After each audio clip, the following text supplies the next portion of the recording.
සුබ දවසක් වේවා දුවේ පුතේ. අද මම ඔයාලට කරන්නේ 10 වසරේ ගණිතයේ පාඩමක්. ගිය සැරේ වීඩියෝ එකෙන් මම කරේ 10 වසර උළඟ පොතේ 9 වෙනි පාඩමේ ත්‍රිකෝණ දෙක කියන පාඩම. ඒකේ අද දෙවෙනි කොටස අපි බලමු. ඒක තියෙන්නේ පුතේ සමද්විපාද ත්‍රිකෝණ සම්බන්ධ ප්‍රමේය විධිවත් සාධනය සහ ඒක පිළිබඳ ගැටලු. අපි කරන්නේ 9 දෙක කොටස. 9 වෙනි පාඩමේ දෙවෙනි කොටස කරන්නේ. ඒකේ තියෙන පුතේ සමද්විපාද ත්‍රිකෝණය සම්බන්ධ ප්‍රමේය විධිමත් සාධනය. එදා මම කියලා දුන්න පුතේ මොකද්ද මේකේ ප්‍රමේය කියලා. ප්‍රමේය කියලා කියන්නේ පුතේ ඕනෑම සමද්විපාද ත්‍රිකෝණයක සමාන පාදවලට සම්මුඛ කෝණ සමාන වේ. මේ ප්‍රමේය කියන්නේ පුතේ ඕනෑම ත්‍රිකෝණයක සමාන පාදවලට සම්මුඛ කෝණ සමාන වේ.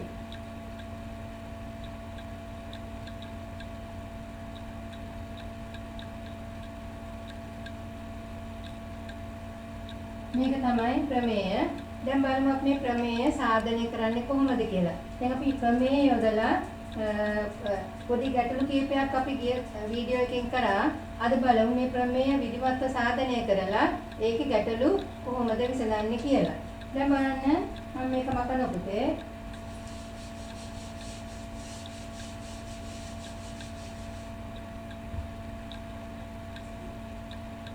දැන් අපි ඒ සාධනය කරන්නේ මෙහෙම පුතේ. දැන් අපි හිතමු ABC ත්‍රිකෝණයක් තියෙනවා. දැන් මේ ABC ත්‍රිකෝණේ අපි දත්තෙන් දන්නා මේක සමද්විපාද ත්‍රිකෝණයක් කියලා. සමද්විපාද ත්‍රිකෝණයක් කියලා දන්නවා. දැන් අපිට පෙන්වන්න කරන්න ඕනේ පුතේ මේ සමද්විපාද ත්‍රිකෝණේ සමාන පාදවලට සම්මුඛ කෝණ. දැන් මේ පාදයේ සමාන වෙන්නේ මේ පාදයේ සම්මුඛ කෝණය මේක. මේක ඉදිරිපිට තියෙන කෝණය. මේ පාදයට සම්මුඛ කෝණය වෙන්නේ මේක. එහෙනම් අපිට පෙන්වන්න තියෙන පුතේ ABC කෝණය සමානයි ACB කෝණය කියලා. මේකයි පෙන්වන්න තියෙන්නේ. ක්‍රමයෙන් කියන්නේ ඕනම සමද්විපාද ත්‍රිකෝණයක සමාන පාදවලට සම්මුඛ කෝණ සමානයි. එහෙනම් සාධනය කළ යුත්තේ තමයි පුතේ මේ. දත්තේ මොකද්ද? දත්තෙන් අපිට දීලා තියෙන්නේ ABC ත්‍රිකෝණයේ AB සමානයි AC. නැත්නම් අපිට ඒක ලියන්න පුළුවන් ABC යනු සමද්විපාද ත්‍රිකෝණයකි. එහෙම ලියුවත් කමක් නැහැ. අපි ලියනවා මේක ABC ත්‍රිකෝණයේ AB සමානයි AC. ඒ කියන්නේ අනිත් විදිහට දුවොත් සමද්විපාද ත්‍රිකෝණයක්. හරිද? දැන් එහෙනම් අපිට මොකක්ද සාධනය කරන්න තියෙන්නේ? සාධනය කරන්න තියෙන්නේ පුතේ සාධනය කළ යුත්තේ තමයි මොකද්ද මෙන්න මේ කෝණ දෙක සමානයි කියලා. ඒ කියන්නේ ABC කෝණය සමානයි ACB බව. ACB කෝණය බව. දැන් පුතේ මේ සාධනයට කලින් අපිට දැන් මෙහෙම තියාගෙන හදන්න බෑ. මේකේ අපි නිර්මාණයක් කරගන්න ඕනේ. මොකද්ද නිර්මාණය? නිර්මාණය කියලා කියන්නේ දත්තයෙන් දීලා නැති අපිට සාධනය කරන්න අවශ්‍ය වෙන දේ අපි කියනවා නිර්මාණයක් කියලා. එහෙනම් අපි නිර්මාණය කරනවා පුතේ මේ BAC කෝණයේ කෝණ සමච්ඡේදක. ඒ කියන්නේ මේ කෝණය සමාන කෝණ දෙකකට බෙදෙන රේඛාව අපි BC පාදයට යා කරනවා. අපි හිතනවා ඒක D කියලා. මොකද්ද අපි කරේ? A කෝණය. මෙන්න BAC කෝණයේ කෝණ සමච්ඡේදකය BC පාදයට D හිදී හමු වෙන විදිහට AD රේඛාව ඇඳලා. ඒක තමයි නිර්මාණය. හරිද? එහෙනම් අපි මොකද කියන්නේ? BAC කෝණයේ කෝණ සමච්ඡේදකය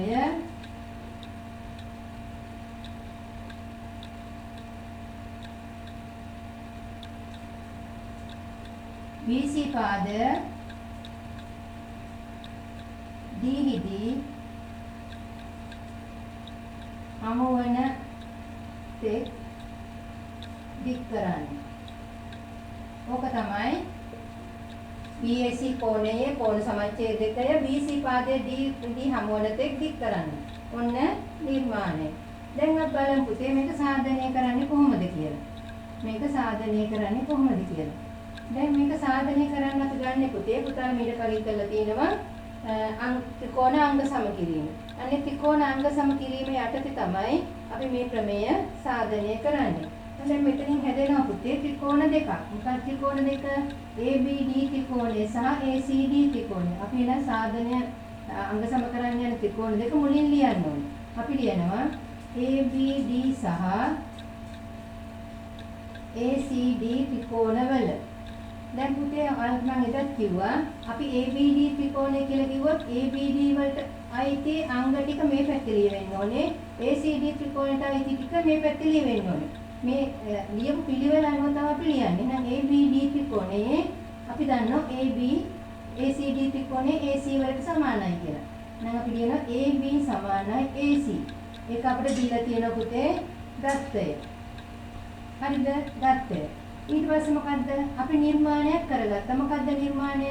BAC කෝණයේ කෝණ සමච්ඡේදකයේ ඇඳ. AD තමයි කෝණ සමච්ඡේදකය. එහෙනම් මම ලියන්න පුළුවන් මේ කෝණය මේකට සමානයි කියලා. කියන්නේ BAD කෝණය සමානයි CAD කෝණයට. CAD කෝණයට. පැහැදිලිද? අපිට ඒක ලියන්න පුළුවන් නිර්මාණය. අපි කළ නිර්මාණය. තවත් මොකද්ද වෙන්නේ? අපි දන්න මේ AD කියන එක ත්‍රිකෝණ දෙකටම පොදුයි. ඔයාලට ලියන්න පුළුවන් AD පොදු පාදය. එහෙම නැත්නම් AD සමානයි AD පොදු පාදය. ආකාර දෙකටම ලියන්න පුළුවන්. හරි? මෙතන AD පොදු පාදයේ වේ කියලා ලියන්නත් පුළුවන්. දැන් බලන්න පුතේ මෙතන තියෙනවා පාද දෙකයි අන්තර්ගත කෝණය. පාද දෙකයි අන්තර්ගත කෝණය. එහෙනම් මේ ත්‍රිකෝණ දෙක අංග සම වෙන්නේ මොන අවස්ථාවේද පුතේ? පා කෝ පා අවස්ථාව. අපිට ලියන්න පුළුවන් එන අංග සම වෙනවා පුතේ ABD ත්‍රිකෝණය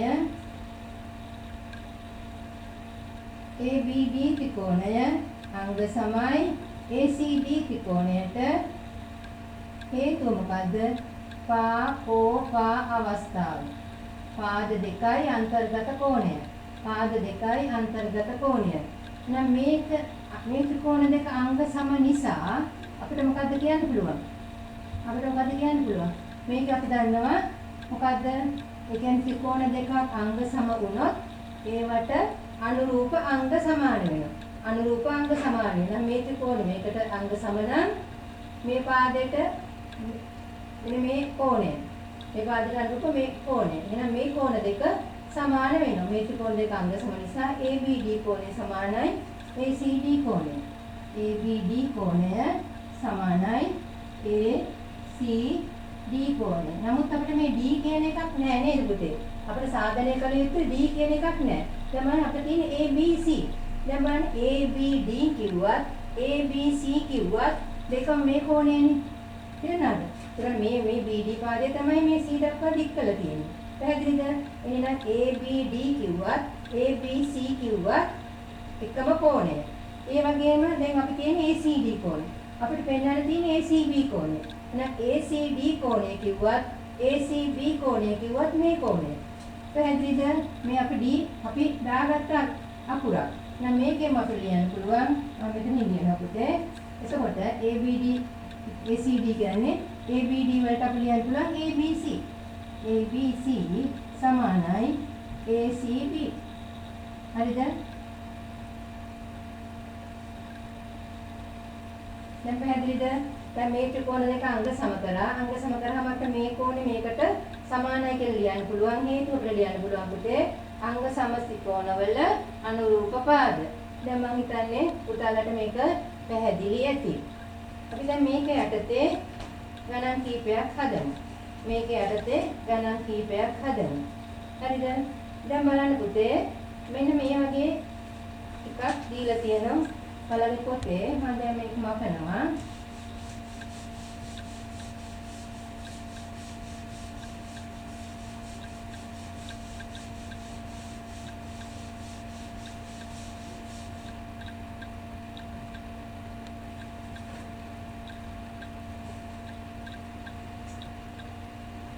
දීලා තියෙනවා ABC ත්‍රිකෝණයක් දීලා තියෙනවා. ABC ත්‍රිකෝණයේ AB සමානයි AC කියලා.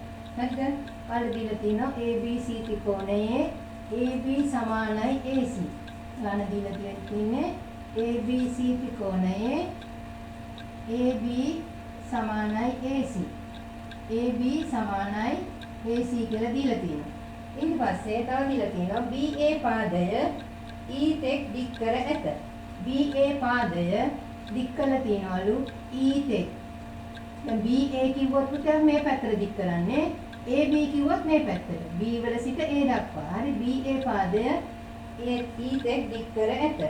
ඊට පස්සේ කියලා තියෙනවා AD මගින් CAE කෝණය සමච්ඡේද කරේ. CAE කෝණය AD මගින්. හරිද? AD කියලා තියෙනවා මෙන්න මේ කෝණ දෙක සමානයි. කියන්නේ AD කෝණ සමච්ඡේදකය කියලා කියන්නේ මේ කෝණය සමාන කෝණ දෙකකට බෙදෙනවා. ඒ කියන්නේ EAD කෝණය සමාන වෙනවා CAD කෝණයට. හරිද? අපිට පෙන්වන්න තියෙන පුතේ AD හා BC එකිනෙකට සමාන්තරයි කියලා. AD හා BC. හරිද? අපිට පෙන්වන්න කියලා තියෙන්නේ සාධනය කළ යුත්තේ තියෙන්නේ මොකද්ද? AD සමාන්තරයි BC කියලා. AD කෙටියෙන් මම මෙහෙම ලියන පුතේ AD සමාන්තරයි BC කියලා පෙන්වන්න තියෙනවා. AD සමාන්තරයි BC කියලා පෙන්වන්න තියෙනවා. දැන් පුතාලා දන්නවා රේඛා දෙකක් සමාන්තර වුණොත් මම මේක මේ වීඩියෝස් කීපයකදී කතා කරා. රේඛා දෙකක් සමාන්තර වුණොත් ඒ සමාන්තර රේඛා දෙක යම් තීරයක් රේඛාවලින් කැපී ගියොත් හැදෙන ඒකාන්තර කෝණ සමානයි අනුරූප කෝණ සමානයි මිත්‍ර කෝණ යුගලයක එකතුව අංශක 180යි. දැන් අපිට ඒ කියන්නේ ඒකාන්තර කෝණ අපි ගත්තේ මොන හැඩයේද? ඉසෙඩ් අකුරේ හැඩය. මෙන්න මේ හැඩය. ඉසෙඩ් අකුරේ හැඩය. දැන් මේකයි සමානයි ඒකාන්තර කෝණ. ඒ වගේ මෙන්න මේ ඉසෙඩ් අකුර. ගත්තොත් මේකයි සමානයි ඒකාන්තර කෝණ. අනුරූප කෝණ කිව්වේ පුතේ F අකුරේ හැඩය. F අකුරේ හැඩය මෙන්න මේ කෝණ වලට අපි කියනවා අනුරූප කෝණ කියලා. ඒ කියන්නේ මෙන්න මේ කෝණේ අනුරූප F අකුර මේ රූපේ හතරක් හැදෙනවා පුතේ. මෙන්න F අකුරක්, ඊළාට මේ පැත්තට F අකුරක්, ඊළාට මේ F අකුරක්, F අකුරු මේ හතර පැත්තට හතරක් හැදෙනවා. ඒ වගේ මෙන්න මේ සමාන්තර රේඛා දෙකට යටින් තම පැත්තක මේ රේඛාව තීරයක් රේඛාවට එක පැත්තෙන් තියෙන කෝණ අපි හඳුන්වන්නේ පුතේ අනුරූප කෝණ කියලා. එහෙනම් රේඛා දෙකක් සමාන්තර නම් ඒවට හැදෙන ඒකාන්තර කෝණ සහ අනුරූප කෝණ සමානයි. මේකෙම විලෝමය. එහෙම නැත්නම් මේකෙම අනිත් පැත්ත කිව්වොත් අපි යම්කිසි රේඛාව තීරක රේඛාවකින් කැපී සෑදෙන ඒකාන්තර කෝණ සමාන නම් එහෙම නැත්නම් අනුරූප කෝණ සමාන නම් ඒ රේඛා දෙක සමාන්තරයි. අපිට මේ පැත්ත කියන්නත් පුළුවන්. පැහැදිලිද? කියන්නේ සමාන්තර රේඛා දෙකක් තීරක රේඛාවකින් කැපී සෑදෙන ඒකාන්තර කෝණ සමානයි අනුරූප කෝණ සමානයි. අනිත් පැත්තට කිව්වොත් යම්කිසි රේඛා දෙකක් තීරක රේඛාවකින් කැපිලා ගියොත් තවත් රේඛාවකින් කැපී සෑදුන ඒකාන්තර කෝණ සමාන නම් අනුරූප කෝණ සමාන නම් අපි කියනවා මේ රේඛා දෙක සමාන්තරයි කියලා. දැන් මේකේ එකක් වෙන්නවත් ඇති. අපිට ඒකාන්තර කෝණ සමානයි කියලා පෙන්නුවොත් මේ දෙක සමාන්තරයි. ඒ වගේම අනුරූප කෝණ සමානයි කියලා පෙන්නුවොත් මේ දෙක සමාන්තරයි කියලා කියන්න පුළුවන්. එහෙනම් අපි අන්න ඒක තමයි පුතේ මේකට යොදාගන්නේ. අපි එක්ක ඒකාන්තර කෝණ සමානයි කියලා පෙන්නමු. එහෙම නැත්නම් අනුරූප කෝණ සමානයි කියලා පෙන්නමු. පැහැදිලිද? ඒකට බලමු සාධනය කරන්නේ කොහොමද කියලා. දැන් බලන්න අපිට දීලා තියෙන්නේ මොකද්ද? ABC ත්‍රිකෝණයේ AB AC ට සමානයි කියලා දීලා තියෙනවා. ABC ත්‍රිකෝණයේ AB AC ට සමානයි කියලා තියෙනවා. මම පුතේ ලේසියට මේ ABC කියලා දාන්න නැතුව මම හිතනවා මෙන්න මේ කෝණය A කියලා අපි ගමුකෝ. මම මෙතන ලියනවා ABC කෝණය සමානයි A ලෙස ගනිමු. හරිද? මම මෙහෙම හිතනවා. අපි අන්තිමට මේ A අයින් කරලා උත්තරේ දාන්න. එතකොට දැන් බලන්න පුතේ මේක A. එහෙනම් මේකයි සමාන නම් දැන් මොකද ක්‍රමයෙන් පෙන්නුවේ? මේක සමදිපාද ත්‍රිකෝණයක්. සමදිපාද ත්‍රිකෝණයක සමාන පාදවලට සම්මුඛ කෝණ සමානයි. නම් මේක A කියලා ගත්තොත් මේකත් A වෙනවා. පුතාලට ඒක පැහැදිලිනේ? එතකොට බලන්න පුතේ මේ සමදිපාද ත්‍රිකෝණය මේක A මේක A. මේ ඉතිරි කෝණය කීයද? දැන් මේ ත්‍රිකෝණයක් තියෙනවා. ත්‍රිකෝණේ මේකයි සමානයි මේක A මේක A. එහෙනම් මේ කෝණය අපි කොහොමද ලියන්නේ? අපි දන්නවා කෝණ තුනේම එකතුව අංශක 180යි. එහෙනම් මේ කෝණය අපිට ලියන්න පුළුවන් 180 ඍණ මේ කෝණය දැන මේ කෝණය. කියන්නේ A දැන A කියන්නේ 2යි. එහෙනම් 180 ඍණ 2යි. මේ කෝණය වෙන්නේ පුතේ 180 ඍණ 2යි. ඒක පැහැදිලිද? මේ කෝණය 180 ඍණ 2යි. අපිට එහෙම ඒ ක්‍රමෙත් යන්න පුළුවන්. මේක නොගෙනම අපිට මෙහෙම ගන්න පුළුවන්. අපි හිතමු මේ ත්‍රිකෝණයේ මේ පාදයේ දික් කළා තියනවනේ මේ හිත. මේ කෝණය A මේ කෝණය A. මේ කෝණය කීයද වෙන්නේ? ඔයාලා ඉස්සෙල් ක්‍රමයක් ඉගෙන ගත්තා. ත්‍රිකෝණයක පාදයක් දික් කිරීමෙන් සෑදෙන බාහිර කෝණය අභ්‍යන්තර සම්මුඛ කෝණ දෙකේ එකතුවට සමානයි කියලා. එහෙනම් මේක A නම් මේක A නම් මේක 2යි වෙනවා. දැන් පැහැදිලිද? නම් මෙන්න මේ ත්‍රිකෝණයේ ගත්තොත් හරි මේක පස්සේ බලමු. මෙතන A මෙතන A. එහෙනම් මේ සම්පූර්ණ කෝණය වෙන්නේ කීයද? 2A. සම්පූර්ණ කෝණය වෙන්නේ 2A. නමුත් අපිට දත්තෙන් කියලා තියෙන පුතේ AD කියන්නේ EAC කෝණයේ කෝණ සමච්ඡේදකය කියලා. ඒ කියන්නේ මොකද්ද? AD වලින් EAC කෝණය සමාන කෝණ දෙකකට කැඩෙනවා. නම් මේ සම්පූර්ණ කෝණය 2A නම් මේ කෝණය අපිට A කියලා ලියන්න පුළුවන්. මේ කෝණයත් A. පැහැදිලිද? ඔන්නතර මේකත් A මේකත් A. හරිද? අනිත් විදිය තමයි පුතේ මේක 180 ඍණ 2A නම් මේක මෙන්න මේක සරල කෝණයක්. එහෙනම් මේක 180 ඍණ 2A නම් මේ කෝණය වෙන්නේ 180ෙන් අඩු කරන්න ඕනේ 180 ඍණ 2A. ඒ කියන්නේ අංශක 180යි මේ වරහන් අයින් කරාම 180යි ඍණයි දාන්න. නෑ 180ට 180 කැපුණොත් මෙතනත් එන්නේ 2යි. ඒ ක්‍රම දෙකෙන්ම හදන්න පුළුවන්. නමුත් මම හිතන්නේ මේක තමයි ලේසිම ක්‍රමය. මේක තමයි ලේසිම ක්‍රමය. මේ විදිහට හදන්න පුළුවන්. මේක A නම් මේක A නම් මේ පාදයක් දික් කිරීමෙන් සෑදෙන බාහිර කෝණය අභ්‍යන්තර සම්මුඛ කෝණ දෙකේ එකතුවට සමානයි. A දැන A කියන්නේ 2යි. හරිද? මේක අපි දැන් තියෙනවා අමතක කරමු මේ ක්‍රමයට හදන්න. පැහැදිලිද? ඔන්න එතකොට මේක A මේක A මේක 2යි. එහෙනම් AD වලින් සමච්ඡේද වෙනවා නම් මේ කෝණය මේක A මේක A. දැන් බලන්න පුතාට මේක සම්බන්ධයක් වෙනවද කියලා. දැන් බලන්න මෙන්න මේකත් A මේකත් A. මෙන්න මේ ඉසෙඩ් අකුර බලන්න. මෙන්න මේ ඉසෙඩ් අකුර. මෙන්න මේ පැත්තට තියෙන ඉසෙඩ් අකුර. මෙහෙම. එතකොට මේකත් A මේකත් A. එහෙනම් අපිට කියන්න පුළුවන් මේ කියන්නේ පුතේ ඒකාන්තර කෝණ. එහෙනම් AD සමාන්තරයි BC. අනිත් පැත්තට ගත්තොත් මෙන්න F අකුර. මෙන්න F අකුර. හරිද? මේක A මේක A. එහෙනම් අනුරූප කෝණ සමානයි. එහෙනම් අපිට කියන්න පුළුවන් මේ දෙක සමාන්තරයි කියලා. අපි දෙකම කියන්න අවශ්‍ය නැහැ. ඒකාන්තර කෝණ සමාන නම් අපිට කියන්න පුළුවන් ඒ රේඛා යුගලය සමාන්තරයි කියලා. එහෙම නැත්නම් අනුරූප කෝණ සමාන නම් ඒ රේඛා යුගලය සමාන්තරයි කියලා කියන්න පුළුවන්. මම හිතන්නේ දැන් පුතාලට පැහැදිලි ඇති.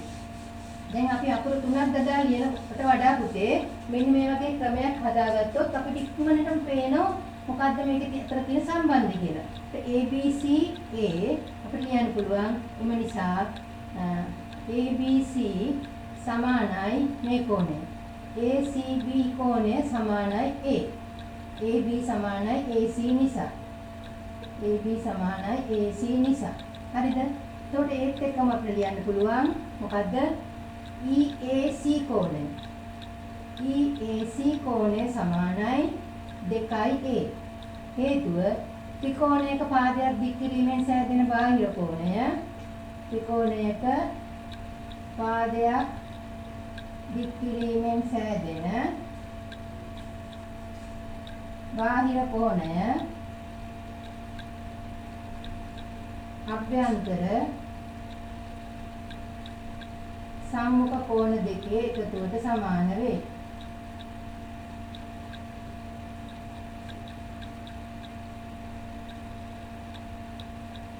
පැහැදිලිද? එහෙනම් EAC කෝණය කියන්නේ 2යි. නමුත් AD වලින් EAC කෝණය සමච්ඡේද වෙනවා කියලා අපිට අපි කර මොකද්ද? දත්තයේ තියෙන නිර්මාණයක් ඒකේ දත්තයේ තියෙනවා. එහෙනම් අපිට ලියන්න පුළුවන් EAD කෝණය සමානයි EAD කෝණය සමානයි DAC කෝණය සමානයි A. හරිද? මේ කෝණය 2යි මේක සමච්ඡේදකය නම් මේක A මේක A. එහෙනම් අපිට ආපහු ලියන්න පුළුවන්. මෙන්න මේ කෝණයයි මේ කෝණයයි කියන්නේ. ඒ කියන්නේ DAC කෝණය මෙන්න මේ කෝණය සමානයි මේ කෝණයට. ඒ කියන්නේ ACB කෝණය. මේ Z අකුර ඒ කියන්නේ ඒකාන්තර කෝණ. පැහැදිලිද? එම නිසා DAC කෝණය සමානයි ACB කෝණයට. ACB කෝණය ඒකාන්තර කෝණ. එතන ලියන්න නැතුව එහෙම සමානයි කියලා ලියලා අපිට මෙහෙම ලියන්න පුළුවන්. නමුත් මේවා ඒකාන්තර කෝණ වේ. ඒකාන්තර කෝණ වේ. එබැවින් AD සමාන්තරයි BC. AD සමාන්තරයි BC. පැහැදිලිද? ඔන්න ඔය විදිහට අපිට පෙන්눔 කරන්න පුළුවන්. හරිම ලේසි පුතේ මේ ගණන්. ගොඩක් අය හිතනවා ජ්‍යාමිතිය ගණන් අමාරුයි කියලා. මේක තමයි පුතේ ලේසිම. පොඩ්ඩක් කල්පනා කරොත් අපිට මොකද්ද කරන්න කියලා අපිට බලා ගන්න පුළුවන්. පැහැදිලිද? අපි තව ගණනක් හදලා බලමු.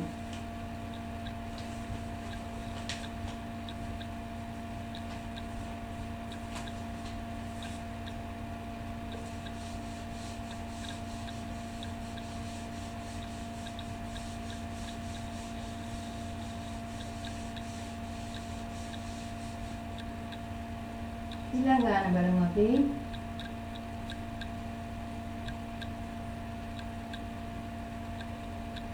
මෙහෙම පුතේ දීලා තියෙනවා. ABC ත්‍රිකෝණයේ දීලා තියෙනවා පුතේ AB සමානයි AC. හරිද? මේක සමද්විපාද ත්‍රිකෝණයක් කියලා දීලා තියෙනවා. AC වන අතර BP සමානයි CQ වනසේ. BP සමානයි CQ වනසේ P සහ Q ලක්ෂ BC පාදයකට පිහිටා ඇත. BP සමානයි CQ වනසේ P සහ Q ලක්ෂ අපි හිතමු BP කියන්නේ මෙතන කියලා. CQ කියන්නේ මෙතන කියලා. එතකොට BP සමානයි CQ. BP සමානයි CQ වනසේ P සහ Q ලක්ෂ BC පාදය මත පිහිටා ඇත. සාධනය කරන්න තියෙන්නේ පුතේ කොටස් දෙකක් තියෙනවා. පළවෙනි කොටස APB ත්‍රිකෝණය අංග සමයි කියලා පෙන්වන්න තියෙනවා AQC ත්‍රිකෝණයට. AQC ත්‍රිකෝණය. පැහැදිලිද? APB දැන් මේක අපි ආ කරමු.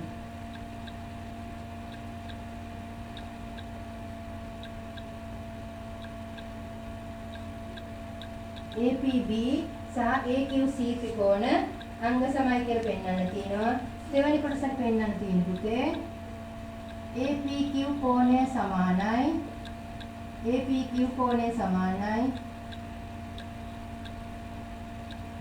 AQP කියලා. APQ සමානයි AQP බව. APQ මෙන්න මේ කෝණය සමානයි කියලා දෙවෙනි කොටසට පෙන්වන්න තියෙනවා. දැන් කොහොමද අපි පෙන්වන්නේ මේ ත්‍රිකෝණ දෙක අංග සමයි කියලා? දැන් මොනවද අපිට දත්තෙන් දීලා තියෙන්නේ? ABC ත්‍රිකෝණයේ AB සමානයි AC කියලා දීලා තියෙනවා. ඒ වගේම P සහ Q ලක්ෂ BC මත පිහිටලා තියෙන පුතේ BP සමානයි CQ වෙන විදිහට. එහෙනම් මේ කොටසයි සමානයි. පැහැදිලිද? මේ කොටසයි සමානයි. මේ පාදේ මේකට සමානයි. කොහොමද එන සාධනය කරන්නේ? පළවෙනි කොටස අපි බලමු සාධනය. කොහොමද කරන්නේ? දැන් අපි ලියන APB සහ නැත්නම් ABP සහ ACQ ත්‍රිකෝණවල හරිද? ABP සහ ACQ ත්‍රිකෝණවල AB සමානයි AC. AB සමානයි AC. අපිට ඒක දීලා තියෙනවා දත්තය. ඒ වගේම BP සමානයි QC නැත්නම් CQ. ඒකත් අපිට දීලා තියෙන්නේ දත්තයෙන්. මොකක්ද අනිත් එක? අනිත් එක මොකද බලන්න පුතේ? මේකට සමාන නම් අපිට කියන්න පුළුවන් මේ කෝණය සමානයි කියලා. සමද්විපාද ත්‍රිකෝණයක සමාන පාද වලට සම්මුඛ කෝණ සමානයි. අපි ලියනවා ABP කෝණය සමානයි ABP කෝණය සමානයි ACQ කෝණය. ACQ කෝණය. හරි AB සමානයි AC නිසා. AB සමානයි AC නිසා. එතකොට බලන්න පාද දෙකයි අන්තර්ගත කෝණය. පාද දෙකයි අන්තර්ගත කෝණය. ඒ නිසා අපිට ලියන්න පුළුවන් ABP ත්‍රිකෝණය අංග සමයි ACQ ත්‍රිකෝණයට. මොකද හේතුව? පාද දෙකයි අන්තර්ගත කෝණය. පාද දෙකයි අන්තර්ගත කෝණය. මොන පළවෙනි කොටස. හරිද? බලන්න දෙවෙනි කොටස මොකක්ද කියලා. දෙවෙනි කොටස තියෙන්නේ APQ කෝණය සමානයි APQ කෝණය සමානයි AQP මෙන්න මේ කෝණ දෙක සමානයි කියලා පෙන්වන්න තියෙනවා. කොහොමද අපි ඒක පෙන්වන්නේ? දැන් බලන්න මේ ත්‍රිකෝණ දෙක අංග සමනම්. මේ ත්‍රිකෝණ දෙක අංග සමනම් මෙන්න මේ කෝණ දෙක ගැන කියන්න පුළුවන් මොකද්ද? මේ කෝණ දෙක ගැන කියන්න පුළුවන්.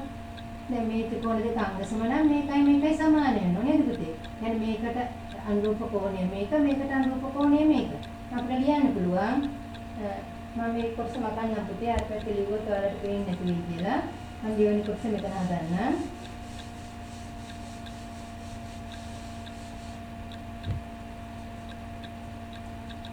දැන් අපි පෙන්නවා APB සහ AQC ත්‍රිකෝණාංග සමයි කියලා. හරිද? ඒක නිසා අපිට ලියන්න පුළුවන් APB කෝණය සමානයි AQC කෝණය. APB කෝණය සමානයි AQC කෝණය. ඒ කියන්නේ අංග සම ත්‍රිකෝණවල අනුරූප අංග. හරිද? එතකොට දැන් ඔයාලා හිතන්න අපි මේක A කියලා දැම්මොත් මොකද වෙන්නේ? මේකත් A. එහෙනම් මෙන්න මේ කෝණය ගැන කියන්න පුළුවන් මොකද්ද පුතේ? මේ කෝණය වෙන්නේ මොකද්ද? 180 ඍණ A. ඒ වගේම මේක A නම් මේ කෝණය වෙන්නේ කීයද? ඒකත් වෙන්නේ 180 ඍණ A. අයි මේ දෙක 180. එහෙනම් මේ කෝණය සමානයි. මේ කෝණය සමානයි. පැහැදිලිද? ඒතර APB කෝණය සමානයි AQC ට නම් අපිට අනිවාර්යයෙන් ලියන්න පුළුවන්. එම නිසා ඒ කියන්නේ අපි මේ දෙක ලියමු කියනනම් වලට එකසැරේම APB ධන APB කෝණය ධන මේ කෝණය ධන මේ කෝණය අංශක 180 APB ධන APQ කෝණය සමානයි අංශක 180 ඒ වගේම අපි මේකට එක කියලා දාගමුකෝ ඒ වගේම මේක බලන්නකෝ AQC කෝණය ධන AQP කෝණය සමානයි අංශක 180. මොකද්ද මේකට හේතුව? මේ සරල කෝණ නැත්තම් දැන් මේ දෙක එකතුව පරිපූර්ණක බද්ධ කෝණ.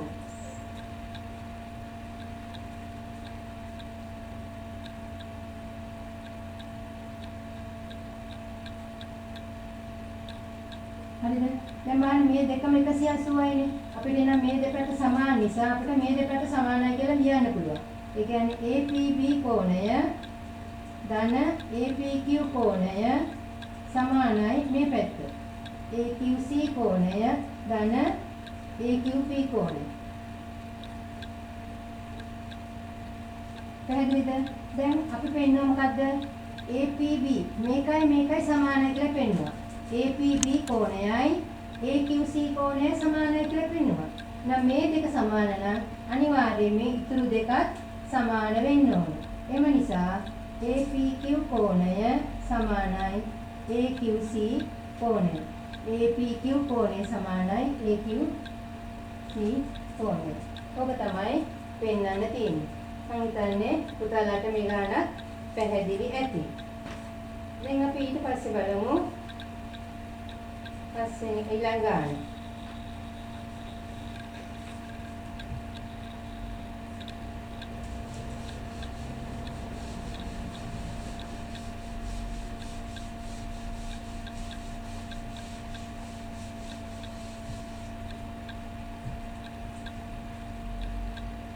මේක දීලා තියෙන පුතේ ABC ත්‍රිකෝණයේ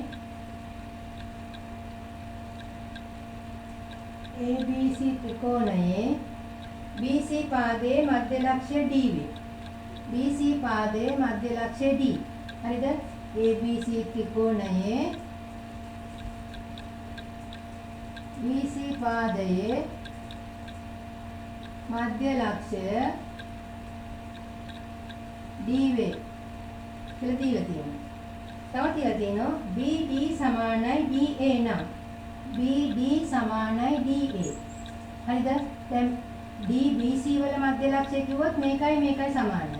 ඊළඟට BD සමානයි DA. ඒ කියන්නේ මේ තුනම සමානයි කියලා දීලා තියෙනවා. BD සමානයි DA කියලා දීලා තියෙනවා. BD සමානයි DA කියලා තියෙනවා. එහෙනම් ඔයාලට පෙන්වන්න තියෙන්නේ පුතේ BAC කෝණය. පෙන්වන්න තියෙන්නේ සාධනය කළ යුත්තේ තියෙන්නේ BAC කෝණය ඍජු කෝණයක් බව. ඍජු කෝණයක් බව. ඒ කියන්නේ BAC කෝණයගේ අංශක 90යි කියලා පෙන්වන්න තියෙනවා. කොහොමද අපි මේක පෙන්වන්නේ?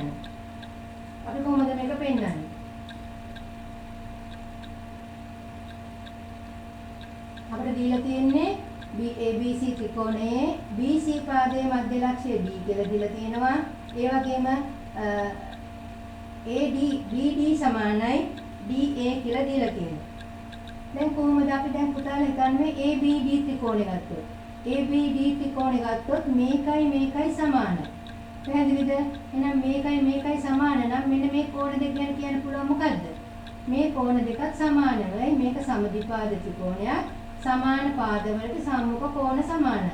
එහෙනම් පුතේ මම හිතනවා මෙන්න මේ කෝණය A කියලා. හරි? මම ABD කෝණය සමානයි A යයි ගනිමු. හරි පුතාලා එහෙම ගන්නකොට උඩින් ලියන්න ඕනේ. හරිද? නම් මේක A නම් මොකද පුතේ වෙන්නේ? මේකයි සමාන නිසා මේ කෝණයක් A වෙනවා. පැහැදිලිද? දැන් ඊට පස්සේ මොකද්ද කියන්න පුළුවන්? දැන් මේ කෝණය A, මේ කෝණය A. අපි ගත්තා ABD කියන්නේ කීයක් කියලාද? දැන් දීලා තියෙන්නේ ABC ත්‍රිකෝණයේ BC පාදයේ මධ්‍ය ලක්ෂය D, BD සමානයි DA නම් BAC පෙන්වන්න කියලා ඍජු කෝණයක් කියලා. දැන් බලන්න මෙන්න මේ ABD ත්‍රිකෝණයක් ගමුකෝ. ABD ත්‍රිකෝණය ගත්තොත් මේ බලන්න. මෙහෙමනේ කියන්නේ. මේක A, මේක A. මෙන්න මේ කෝණය ගැන කියන්න පුළුවන් මොකද්ද? මෙන්න මේ කෝණය. මේක A නම් පුතේ මේ කෝණය වෙන්නේ කීයද? 2A. මේ කෝණය වෙන්නේ ත්‍රිකෝණයක පාදයක් දික් කිරීමෙන් සෑදෙන බාහිර කෝණය අභ්‍යන්තර සම්මුඛ කෝණ දෙකේ එකතුවට සමානයි. අභ්‍යන්තර සම්මුඛ කෝණ දෙකේ එකතුවට සමානයි. එහෙනම් මේක A නම් මේක 2A වෙනවා. පැහැදිලිද? නමුත් අපිට දීලා තියෙන පුතේ මේකයි සමානයි කියලා. මේ පාදේ සමානයි කියලා. එහෙනම් මොකද කියන්න පුළුවන්? මෙන්න මේ කෝණේ සමාන වෙනවා. ඒක පැහැදිලි නේ ඔයාලට? දැන් මේක 2A. ඒතකොට මේකයි සමාන අපිට කියන්න පුළුවන් මේ දෙක සමානයි කියලා. මේ පාද දෙක සමාන නම්. එහෙනම් මට කියන්න පුතාලා කොහොමද කියන්නේ මේ කෝණය 2A නම් මේ එක කෝණයක අගේ කොහොමද හොයන්නේ? කොහොමද මේ එක කෝණයක අගේ හොයන්නේ? ඔයාලා දන්නවා මේ කෝණ තුනේම එකතුව කීයද පුතේ? අංශක 180. මේ කෝණ තුනේම එකතුව අංශක 180. එහෙනම් 2A මේකයි එකතු කරාම අංශක 180. එහෙනම් මේ කෝණ දෙකේ විතරක් බලන්න මොකද අපි කරන්නේ? 180 ඍණ 2A කියලා කියන්නේ. 180 ඍණ 2A කියලා කියන්නේ පුතේ මේ දෙකේ එකතුව. පැහැදිලිද? 180 ඍණ 2A කියන්නේ මේ දෙකේ මේකයි වුණා මේ දෙකේ එකතුව. එහෙනම් මේ කෝණ දෙක සමානයි. එහෙනම් එක කෝණයක අග බලන්න මොකද කරන්නේ? මේක අපි දෙකෙන් බෙදන්න ඕනේ. හරිද? මේ ත්‍රිකෝණය ගත්තොත් මේක 2A මේ පාද මේකට සමානයි. එහෙනම් මේක 2A නම් මේ කෝණ දෙක එකතුව වෙන්නේ 180 ඍණ 2A. මේ කෝණ දෙක සමාන එක කෝණයක් බලන්න මේක අපි දෙකෙන් බෙදනවා. දැන් බලන්න මෙතන මොකද්ද වෙන්නේ කියලා. මේකේ දෙක අපි පිටට ගත්තොත් දෙවරක් මෙතන එන 90 ඍණ A බෙදීම 2. එහෙනම් මේ කෝණය එකක් කෝණයක් කීයද වෙන්නේ? අංශක 90 ඍණ A. එහෙනම් මේ කෝණයත් අංශක 90 ඍණ A. මේ කෝණයත් අංශක 90 ඍණ A. අපෙන් අහන්නේ BAC කෝණය. BAC කෝණය. එහෙනම් BAC කෝණය හොයන්න A ධන 90 ඍණ A. A ධන 90 ඍණ A. A වලට A කැපෙනවා. කීයද එන්නේ? අංශක 90. අංශක 90. දැන් පැහැදිලි ඇති මම හිතන්නේ පුතාලාට. හරිද? BAC කෝණය කියන්නේ අංශක 90යි. මම ආපහු පැහැදිලි කරන්නම්. දැන් බලන්න දීලා තියෙන පුතේ මේ පාදේ සමාන කියන්නේ D කියන මධ්‍ය ලක්ෂය ඒ වගේම අපිට කියලා තියෙනවා BD සමානයි DA කියලා. නම් මේක මේකට සමානයි මේක මේකට සමානයි. මම මුලින් ගත්ත මේක A කියලා. ABD සමානයි A යයි සිතමු. නම් මේක A නම් පුතේ මේකයි මේකයි සමාන නිසා මේකත් A වෙනවා. පැහැදිලිද? ඊට පස්සේ මම ගත්ත මේ ABD ත්‍රිකෝණේ BD පාදයේ C දක්වා දික් කරලා තියෙනවා. එහෙනම් ත්‍රිකෝණයක පාදයක් දික් කිරීමෙන් සෑදෙන බාහිර කෝණය අභ්‍යන්තර සමග කෝණ දෙක එකතුවට සමානයි. එහෙනම් මේකයි එකතු කරාම මේකට සමාන වෙනවා. A දන A කියන්නේ 2යි. ඊට පස්සේ මම ගත්ත ADC ත්‍රිකෝණය. ADC ත්‍රිකෝණය ගත්තොත් මේක 2යි A. එහෙනම් මේ දෙකේ අගය වෙන්නේ අංශක 180 ඍණ 2යි. නමුත් මේ දෙක සමාන නිසා 180 ඍණ 2යි දෙකෙන් බෙදුවම තමයි මේ එක අගයක් වෙන්නේ. ඒතර මම මේකෙන් දෙක පොදු සහගයක් විදිහට ගත්තොත් දෙවරක් 90 ඍණ A බෙදීම 2. දෙකට දෙක කැපෙනවා එන්නේ 90 ඍණ A. මම මේකත් 90 ඍණ A මේකත් 90 ඍණ A. එහෙනම් ඒ කෝණය කියන්නේ මොකද පුතේ? A ධන 90 ඍණ A. ඒට ඒ කැපුණාම BAC කෝණය අංශක 90යි කියලා එනවා. පුතාල කොයි වෙලාවකත් මේ වගේ ගානකට මේ ABD ACB එහෙම දාගෙන හදන්න යන්න එපා. එහෙම හදන්න පුළුවන්. නමුත් මේ වගේ අපි අකුරක් දාගත්තොත් අපිට ඊටාම ලේසියෙන් උත්තරේ පේනවා පුතේ. ඒක නිසා මේ වගේ ගණන් හදනකොට ABC වගේ සිම්පල් අකුරු දාගෙන හදන්න. පස්සේ අපිට අවශ්‍ය අකුරු වලින් උත්තරේ ලියන්න පුළුවන්. දැන් මම හිතන්නේ පුතාලට පැහැදිලි ඇති. දැන් බලන්න පුතේ මේ වගේ ගණනක් දුන්නොත්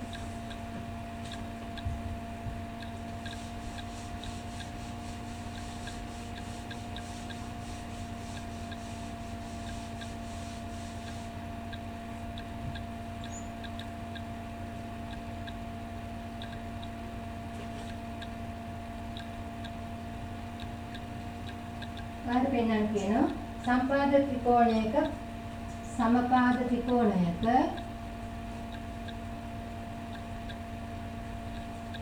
කෝණ අංශක 60 බැගින් වන බව පෙන්වන්න. අංශක 60 බැගින් වන බව පෙන්වන්න. දැන් ඔයාලා සාමාන්‍යයෙන් මේක දන්නවා. සම්පාද ත්‍රිකෝණයක් කිව්වොත් එක කෝණයක් අංශක 60යි කියලා දන්නවා. ඒක කොහොමද මේක පෙන්වන්නේ? කොහොමද මේක පෙන්වන්නේ? මොන සම්පාද ත්‍රිකෝණය. හරිද? A B C.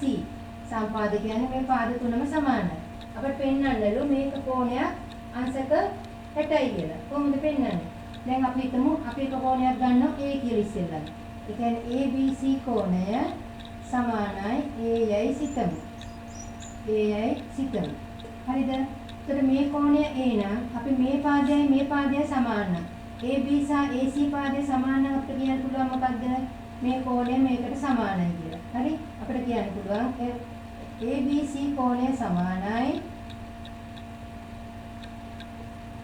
ACB කෝණය. හේතුව මොකද්ද පුතේ? AB සමානයි AC නිසා. AB සමානයි AC නිසා. හරිද? මේකයි සමානයි. ඊට පස්සේ මේකයි සමාන වුණා. AB සහ BC සමාන වුණොත් මොකද වෙන්නේ? මේ කෝණය මේකයි සමාන වෙනවා. හරි මේ පාදයේ සමග කෝණය මේක මේ පාදයේ සමග කෝණය මේක. මම මේ පාර කියනවා මොකද BCA නැත්නම් ACB කෝණය සමානයි මොකටද BAC කෝණය. BAC කෝණය. ඒකට හේතුව මොකද්ද? මේකයි සමාන නිසා. BC සමානයි AC නිසා. BC සමානයි AC නිසා. දැන් බලන්න මේ කෝණය මේකට සමානයි මේකට සමානයි. එහෙනම් මොකද වෙන්නේ? කෝණ තුනම එකිනෙකට සමානයි. එහෙනම් අපිට ලියන්න පුළුවන් දැන් මේකත් A මේකත් A මේකත් A. එහෙනම් අපි ලියනවා මේකේ 3යි A. හරිද? දැන් මේක අපි ගත්ත A කියලා නම් මේ කෝණ දෙක තුනම සමානයි. අපි ලියන 3යි A සමානයි අංශක 180යි ත්‍රිකෝණයක කෝණ තුනේ එකතුව. ත්‍රිකෝණයක කෝණ තුනේ එකතුව. එහෙනම් 3යි A සමානයි 180 නම් අපි දෙපැත්තම 3ෙන් බෙදමු. 3ට 3 කැපෙනවා 3 වරක් 6යි බිඳුවයි. ඒ කියන්නේ A සමානයි අංශක 60යි. එහෙනම් A කියන්නේ මේ හැම කෝණයක් මේ කියන්නේ කියන්න පුළුවන්. එම නිසා ABC කෝණය සමානයි BCA කෝණය සමානයි CAB කෝණය සමානයි අංශක 60යි. දැන් මම හිතන්නේ පුතාලට ඒ කියන්නේ මේකනේ පෙන්වන්න තියෙන්නේ සමද්විපාද ත්‍රිකෝණයක එක කෝණයක් අංශක 60ක් වෙනවා කියලා. දැන් මම හිතන්නේ පුතාලට මේ ටික හොඳට පැහැදිලි ඇති. දැන් ඔයාලගේ පුතේ 9 වෙනි පාඩමේ දෙවෙනි කොටසනේ මේ කරේ. හරිද? 9 වෙනි පාඩමේ දෙවෙනි කොටස මේ කරේ සමද්විපාද ත්‍රිකෝණ සම්බන්ධ ක්‍රමයේ විධිමත් සාධනය සහ එහි භාවිත කියන එක. දැන් මම මේ උදාහරණත් එක්ක තව ඔයගොල්ලෝගේ පොතේ 9 දෙක අභ්‍යාස මාලාවේ තියෙන ගණන් කීපයකුත් කළා. ඒකේ පුතේ ඊළඟ දවසට එන්න කලින් ඒකේ ඉතිරි ගණන් ටිකක් කරන්න. ඊට පස්සේ අනිත් දවසේ තියෙන පුතේ සමද්විපාද ත්‍රිකෝණ සම්බන්ධ ප්‍රමේය විලෝමය. මේකේ අනිත් පැත්ත තියෙන්නේ අපිට. හරිද? අපි ඒක අනිත් දවසේ කරමු. ඉතින් පුතේ මේ ඔයාලට මේ හම්බෙලා තියෙන කාලය ඉතාම වටිනා කාලයක්. ඔයගොල්ලෝගේ ඉගෙනීමට ඔයගොල්ලෝ ඒ කාලේ නාස්ති නොකර හොඳට ඉගෙන ගන්න. එතකොට ඉස්කෝලේ වහලා තිබ්බා කියලා ඔයගොල්ලන්ට පාඩුවක් වෙන්නේ නැහැ. මේ ටික හොඳට කරලා අපි ඊළඟ පාඩමට සූදානම් වෙමු. ඉතින් පුතේ මම නවතින්නම්. ආයුබෝවන්.